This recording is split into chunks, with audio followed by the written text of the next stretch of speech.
নমস্কাৰ এই মুহূৰ্তত আহি পৰিছে ৰাতিপুৱাৰ কেইবাটাও গুৰুত্বপূৰ্ণ খবৰ। আজি হৈছে 25 ছেপ্টেম্বৰ। পিএম কিষাণৰ প্ৰতিজন হিতাধিকাৰী একাউণ্টত চৰকাৰে সোমাই দিব 18তম কিস্তিৰ টকা। কিমান তাৰিখত সোমাব আপোনাৰ একাউণ্টত টকা সম্পূৰ্ণকৈ জানি লওক। চৰকাৰে এখন গুৰুত্বপূৰ্ণ আপডেট প্ৰকাশ কৰিছে। লগতে পোষ্ট অফিচৰ একাউণ্ট থাকিলে আপোনাৰ একাউণ্টলৈ সোমাব 4000 কোটি টকা।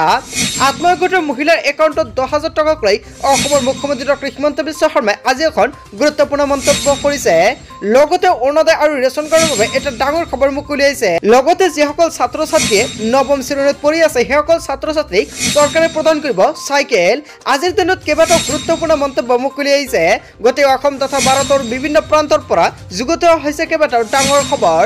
এনেবোৰ খবৰ নিতৌ পাই থাকিবলৈ চেনেলটি সাবস্ক্ৰাইব কৰি ভিডিঅ'টো এটা লাইক কৰিবলৈ নাপাহৰিব। আজিৰ আমাৰ প্ৰথম গুৰুত্বপূৰ্ণ খবৰ হৈছে অসমবাসীৰ বাবে এখন ডাঙৰ খবৰ।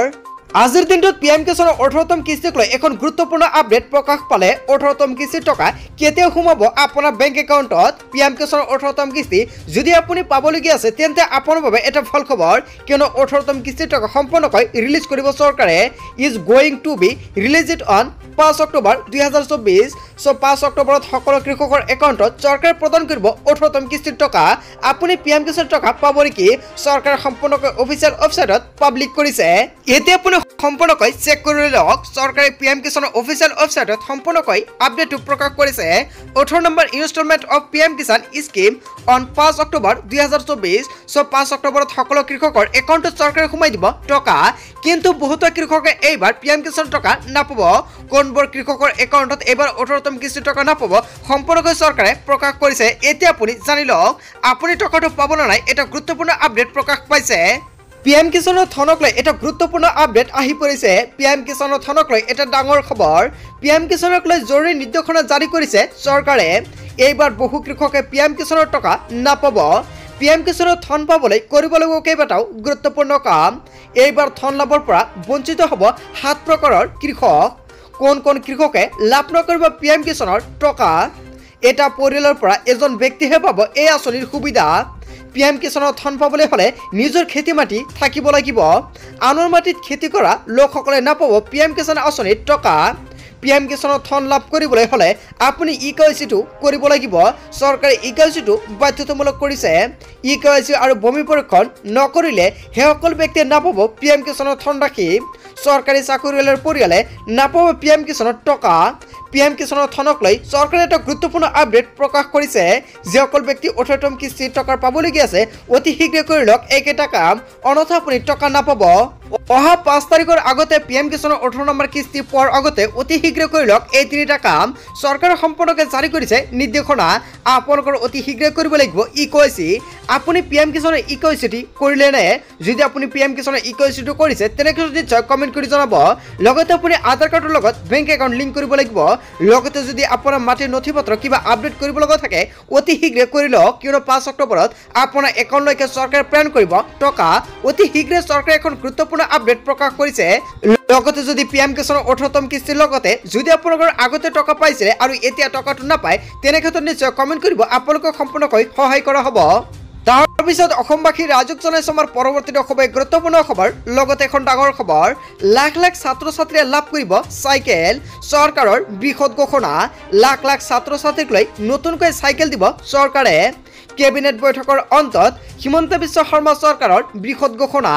3,23,640 শিক্ষাৰ্থীক প্ৰদান কৰা হ'ব চাইকেল। কেৱল ইয়াই নহয় 148 কোটি টকাৰ অধিক টকা আবণ্টন দিছে চৰকাৰে। নৱম শ্ৰেণীৰ ছাত্ৰ ছাত্ৰীৰ বাবে এটা ভাল খবৰ দিলে চৰকাৰখনে। লাখ লাখ ছাত্ৰ ছাত্ৰীক লৈ নতুন চৰকাৰে প্ৰদান কৰিব চাইকেল। হয় বন্ধু বান্ধৱীসকল, চৰকাৰে এখন বৈঠকত গুৰুত্বপূৰ্ণ সিদ্ধান্ত গ্ৰহণ কৰিছে।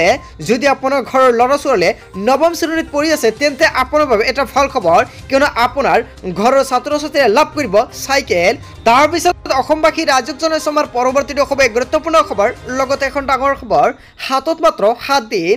2 অক্টোবৰৰ পৰা আৰম্ভ হ'ব মিছন বসুন্ধৰা 3 3.0 সাজু কৰক এইকেইটা নথিপত্ৰ মিছন বসুন্ধৰাত আপুনি কি কাম কৰিব পাৰিব লগতে আপুনি মাটি পট্টা কৰিব লাগিব মাটি বটৰা নামজাৰি আপুনি কি অপচন লাভ কৰিব মিছন বসুন্ধৰা 3.0 জৰিয়তে লগতে এইকেইটা আবেদন কৰাৰ সময়ত আপোনাৰ কি নথিপত্ৰৰ প্ৰয়োজন হ'ব আপোনাৰ মাটি বাৰী পট্টা কৰিবলগীয়া আছে নেকি তেন্তে অসমৰ মুখ্যমন্ত্ৰী ডক্টৰ হিমন্ত বিশ্ব শৰ্মা চৰকাৰখনে এখন ভাল খবৰ দিলে আহি গ'ল মিছন বসুন্ধৰা 3.0 2 অক্টোবৰৰ পৰা আপুনি কৰিব পাৰিব মিছন বসুন্ধৰা 3.0 ৰ সকলো কাম কাজসমূহ বসুন্ধৰা 1.0 আৰু 2.0 পিছত চৰকাৰ সাজু হৈছে 3.0 ৰ বাবে নিৰ্দিষ্ট সময়ৰ ভিতৰতে সম্পন্ন কৰা হ'ব মাটি বাৰী সম্পৰ্কীয় সকলো কাম কাজসমূহ বসুন্ধৰা 3.0 ত পঞ্জীয়ন কৰা হ'ব পূৰ্বে বাতিল হোৱা বহু আবেদন পত্ৰ নামজাৰি বাটৰা আদিৰ কাম সম্পূৰ্ণ কৰিব অনলাইন যোগে আপুনি অনলাইন যোগে আবেদন কৰিব পাৰিব আপুনি কেনেকৈ আবেদন কৰিব অনলাইনত আবেদন কৰাৰ পিছতে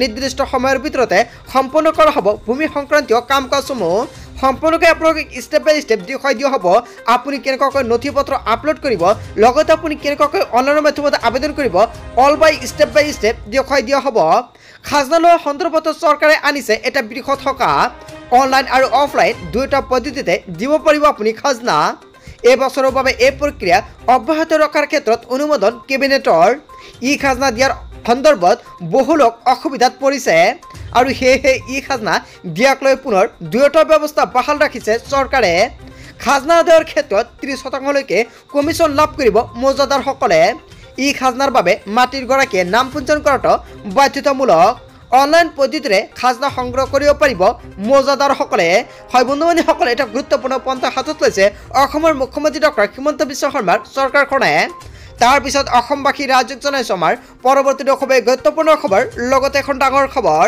দয়া নাই ক্ষমা নাই মছজিদত পৰিল বুলডোজাৰৰ হাতোৰা আৰু কোপ গোৱালপাৰা জিলাৰ লক্ষীপুৰত চলি আছে বৃহৎ পৰিমাণৰ উচ্ছেদ অভিযান লখিমপুৰৰ বান্দৰমাথা সংৰক্ষিত বনাঞ্চলত চলিছে ভয়ংকৰ উচ্ছেদ অভিযান বুলডোজাৰে ভাঙি পেলোৱা হ'ল মছজিদ বনাঞ্চলখনৰ 118.02 হেক্টৰ ভূমিত প্ৰায় 55 হেক্টৰ ভূমি আছে বেদখলকাৰী কবলত আৰু বনভূমিৰ বাবে চৰকাৰে ভয়ংকৰভাৱে চলাই আছে উচ্ছেদ কিয়নো বনাঞ্চলখনৰ 118.02 হেক্টৰৰ বনভূমিৰ প্ৰায় 55 হেক্টৰ ভূমি আছে বেদখলকাৰী কবলত আৰু তাৰ বাবে চৰকাৰে ভয়ংকৰভাৱে উচ্ছেদ অভিযান আৰম্ভ কৰিছে প্ৰায় 400 পৰিয়ালৰ 1000 জন লোকক উচ্ছেদ হ'ব এই উচ্ছেদ অভিযানত ভয়ংকৰভাৱে চৰকাৰে চলাই আছে উচ্ছেদৰ বিষয়ত আপুনি কি ক'ব যদি আপোনাৰ কিবা মন্তব্য কৰিব লগা থাকে আপোনালোকৰ মন্তব্যটো নিশ্চয় কমেন্ট বক্সত জনাব তাৰ পিছত অসমবাসী ৰাজ্যক জনাইছো আমাৰ পৰৱৰ্তী খুবেই গুৰুত্বপূৰ্ণ খবৰ লগতে এখন ডাঙৰ খবৰ লাখপতি বাইদেউ আঁচনি এছএছজি গোটৰ 10000 টকা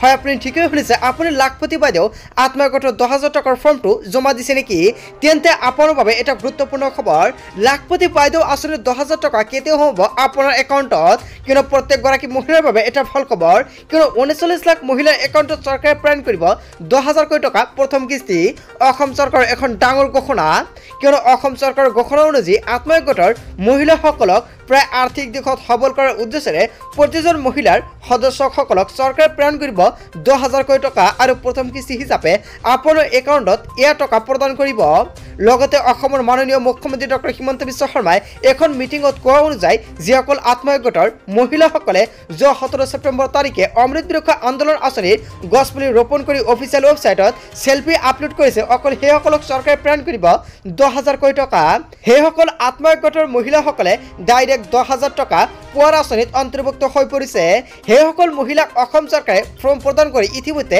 জমা ল'লে আৰু এতিয়া মহিলাসকলৰ একাউণ্টত চৰকাৰে প্ৰেৰণ কৰিব 10000 টকা এতিয়া গোটৰ মহিলাৰ ফৰ্মসমূহ পৰীক্ষা কৰি আছে চৰকাৰে কেৱল মাত্ৰ এটাই বস্তু চেক কৰিব আপোনাৰ সন্তান কিমানজন আছে আৰু সেইটো চাই আপোনাৰ একাউণ্টলৈকে চৰকাৰে প্ৰেৰণ কৰিব 10000 টকা যিসকলে এই 10000 টকাৰে ভাল ব্যৱহাৰ কৰিব তেওঁলোকক আকৌ 25000 টকা দিব অসম চৰকাৰে তথাপিও যদি লাখপতি হ'ব নোৱাৰে আপোনাৰ একাউণ্টলৈকে চৰকাৰে আকৌ 10 পৰা 20000 টকা প্ৰদান কৰিব আত্মসহায়ক গোটৰ মহিলাৰ বাবে এটা ভাল খবৰ দিলে অসমৰ মুখ্যমন্ত্ৰী ডক্টৰ হিমন্ত বিশ্ব শৰ্মাই আপুনি লাখপতি বাইদেউৰ ফৰ্মটো জমা দিছে নেকি তেনে ক্ষেত্ৰত আপোনাৰ একাউণ্টলৈ অতি শীঘ্ৰে চৰকাৰে প্ৰেৰণ কৰিব 10000 টকা এতিয়ালৈকে ডেটটো ফিক্স কৰা নাই যেতিয়া ডেটটো ঘোষণা কৰিব সম্পূৰ্ণকৈ আপোনালোকক জনাই দিম তাৰ পিছত অসমবাসী ৰাজ্যক জনাইছো আমাৰ পৰৱৰ্তী খুবেই গুৰুত্বপূৰ্ণ খবৰ লগতে এখন ডাঙৰ খবৰ মাথমাৰ 3 দিনত 30 টকা পৰ্যন্ত বাঢ়িল মিঠাতেলৰ মূল্য জনতাৰ মূৰত পুনৰ মাথমাৰ সৃষ্টি হৈছে ব্যাপক হাৰত বৃদ্ধি পাইছে মিঠাতেলকে ধৰি অন্যান্য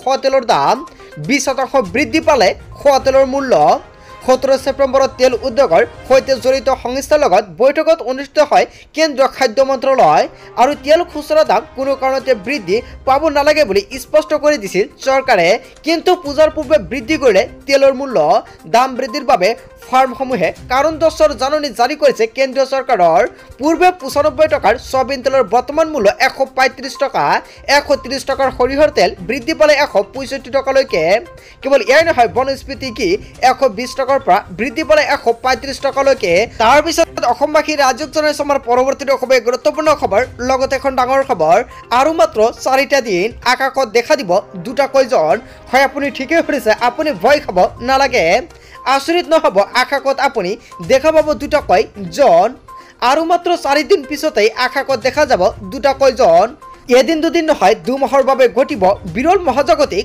পৰিঘটনা নিজস্ব উপগ্ৰহ চন্দ্ৰৰ লগতে দৃশ্যমান হ'ব নতুন এই জোনখন কেৱল ইয়াই নহয় বিজ্ঞানীসকলে এই নতুন জোনক নামকৰণ কৰিছে মিনিমুন বুলি কেৱল ইয়াই নহয় অৱশ্য এই মিনিমুন পৃথিৱীৰ নতুন উপগ্ৰহ নহয় সৌৰজগতত ঘূৰি ফুৰা ই এটা এষ্ট্ৰয়েড বা গ্ৰহাণুহে পৃথিৱীৰ মধ্যকৰ্ষণে 29 ছেপ্টেম্বৰত গ্ৰহাণুটো টানি আনিব কক্ষপথলৈ পৰিণত 25 ছেপ্টেম্বৰ পৰ্যন্ত পৃথিৱী প্ৰদক্ষিণ কৰি থাকিব গ্ৰহাণুটোৱে 7 আগষ্টত আৱিষ্কাৰ হোৱা গ্ৰহাণুটোৰ নাম দিছিল 2024 PT5 দুমাহ পৃথিৱীৰ কক্ষপথত থাকি পুনৰ আন এটা দিশে থাপমান হ'ব গ্ৰহাণুটোৱে অৱশ্য নিশা কোনো প্ৰান্ততহে এই গ্ৰহাণুটো দৃশ্যমান হ'ব খালী চকুৰে সূক্ষ্ম তৰাৰ দৰে দেখা যাব পাৰে 2024 PT5 টেলিস্কোপৰে দুমাহৰ বাবে 2024 PT5ক পৰ্যবেক্ষণৰ বাবে সাজু বিজ্ঞানী মহল